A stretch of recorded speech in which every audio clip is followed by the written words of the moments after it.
go. Hey YouTubers, I'm Jacob, and today I'm going to show you how to seal your truck bed to prevent dust and gravel and water from coming through.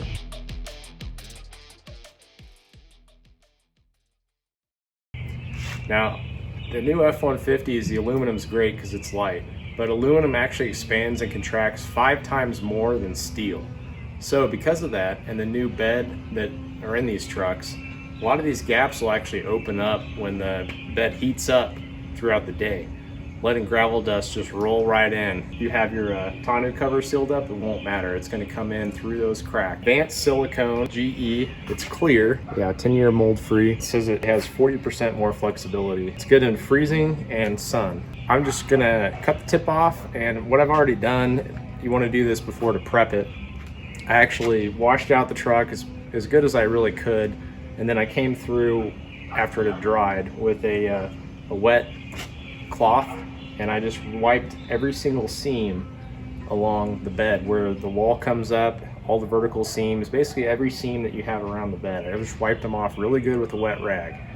And so now that it's dried, we'll apply the sealant. And one thing that I am going to do is I do have this seal along my tailgate. See, some of it's got actually knocked off just from pulling stuff in and out. So I'm going to put a little bit of silicone on this to try to get this back into place. And on these F-150s, you'll notice there are small drain holes in the corners here. I'm actually going to leave just a little bit of that exposed so that the truck still can drain and won't get mildewy. This Retrax cover does let some water in on these back corners, so that'll just help everything kind of drain out. Also prevent as much dust from entering the bed as possible. All right, so let's get started with the silicone. I'm going to do a pretty decent sized bead just so that it really gets a good grip and allows a lot of flex. Looks like I'm going to cut off here near. For this project, you'll need a utility knife, the silicone, and a caulk gun that you don't mind getting destroyed. Always got to puncture it.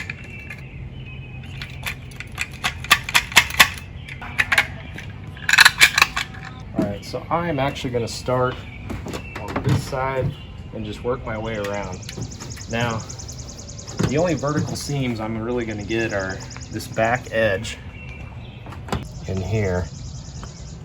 I'm going to go all the way up, and I'm going to leave these holes open because in the future I'm going to run some more electrical through there for additional switches. So we'll start in this corner, and I'm going to leave this corner exposed. That's where that little drain hole is. I'm going to do a generous amount because I want to make sure that it doesn't just crack when it fluctuates in extreme temperatures.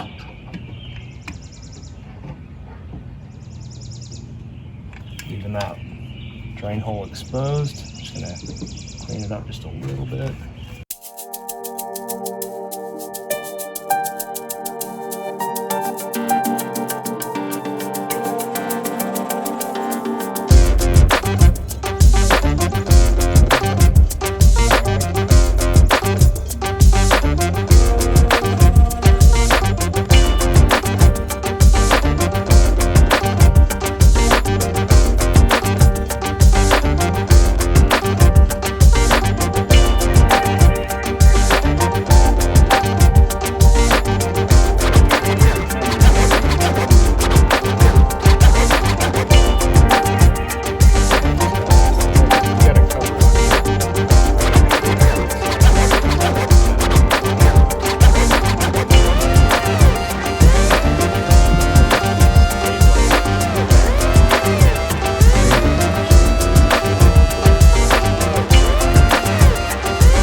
sealed up. Now, you probably could get a lot higher up, obviously, if you didn't have a cover on the back. It'd probably be a good idea to do that before you install one too. Okay, so part of my seal, again, came off, partially because I don't think I prepped the surface correctly. It says to use alcohol swabs, and I did, but it fell off after use. So I'm just gonna put a little bit of the silicone along where that adhesive strip would be. Not too much, you don't want to go crazy here. Just enough to keep it in place.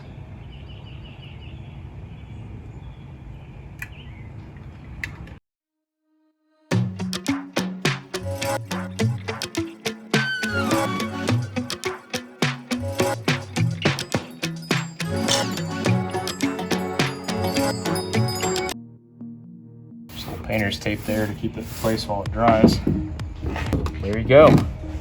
You got yourself a sealed up truck bed.